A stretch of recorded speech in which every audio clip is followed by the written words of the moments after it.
চাওক শিৱসাগৰ ৰেল ষ্টেচনৰ নিচেই কাষতে থকা এই যিটো আচলতে বৰপাত্ৰ নগৰ যিটো পথ, এই লক্ষ্মীনগৰৰ পৰা এই যিটো বৰপাত্ৰ নগৰ পথটো বেতবাৰী, বকথা, নেমুগুৰি ইত্যাদিকে ধৰি 50-60খন গাঁৱলৈ যাব পৰা আচলতে এইটো এটা একমাত্ৰ পথ। অতি দুখজনক কথাটো হ'ল যে এইফালেদি আচলতে যিখন BCPL টাউনশ্বিপ আছে শিৱসাগৰ, তালৈ যাবলৈ একমাত্ৰ পথ। কিন্তু ৰেলৱে কৰ্তৃপক্ষ ইয়াত এখন গেট নিৰ্মাণ কৰি নিদিয়ে আৰু BCPL কৰ্তৃপক্ষ গেট এখন নিৰ্মাণ কৰি দিয়া নাই। আমি বাৰম্বাৰ দাবী উত্থাপন কৰি আহিছোঁ যে ইয়াত এখন আচলতে ৰেল গেট স্থাপন কৰি দিব লাগে। ইয়াত বাৰম্বাৰ দুৰ্ঘটনা ঘটিছে, দুৰ্ঘটনাত মৃত্যুমুখত পৰিব লগা হৈছে, বহুজন যুৱক ইয়াত মৃত্যুমুখত পৰিব লগা হৈছে। তাৰ পিছতো কিন্তু ৰেলৱে বিভাগটো কিন্তু কোনো ধৰণৰ গা লৰাত আমি দেখিবলৈ পোৱা নাই। BCPL কৰ্তৃপক্ষৰ কিন্তু ইয়াত গাড়ী ডেইলি 2-3খনকৈ অহা যোৱা কৰে, বাছ, উইংগাৰ, ট্ৰেভেলাৰকে ধৰি বিভিন্ন সময়ত গাড়ী অহা যোৱা কৰি থাকে। তাৰ পিছতো কিন্তু কোনো ধৰণৰ গুৰুত্বপূৰ্ণ আমি পদক্ষেপ দেখা পোৱা নাই। আমি ৰেলৱে বিভাগটো বাৰম্বাৰ দাবী জনাইছোঁ যে ইয়াত এখন ৰেলগেট স্থাপন কৰি দিব লাগে। আমি BCPL টাউনশ্বিপ কৰ্তৃপক্ষক দাবী জনাইছোঁ ইয়াত এখন ৰেলগেট স্থাপন কৰি দিব লাগে।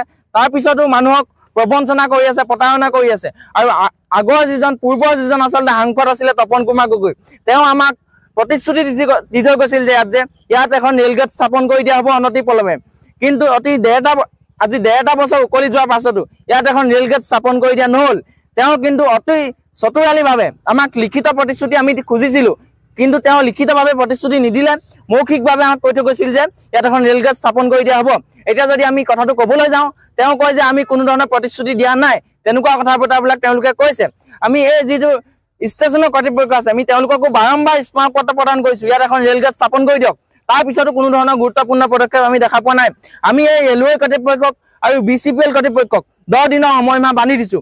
আমাক যদি এটা স্থায়ী সিদ্ধান্তত উপনীত নকৰায় বা আমাক এটা স্থায়ী সমাধানৰ সূত্ৰ নেদেখায়, তেতিয়া কিন্তু আমি অনাগত দিনত ইয়াত ৰেলপথ অৱৰোধ কৰিবলৈ বাধ্য হ'ম। ৰেলপথ অৱৰোধ কৰিম আৰু ষ্টেচনত আমি প্ৰতিবাদ সাব্যস্ত কৰিম। ইয়াৰ পৰা ৰেলৱে বিভাগটোক BCPL কৰ্তৃপক্ষক খুব স্পষ্টভাৱে আমি সকীয়াই দিব বিচাৰিছোঁ।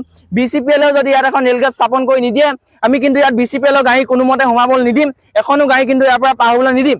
আৰু ৰেলৱে বিভাগকো দাবী জনাইছোঁ ইয়াত এখন ৰেলগেট স্থাপন কৰি দিয়ক। যদি ৰেলগেট স্থাপন কৰি নিদিয়ে, আমি আপোনালোকক কিন্তু ইয়াৰ পৰা ৰেল চলাচল কৰিবলৈ কিন্তু আমি বন্ধ কৰিম।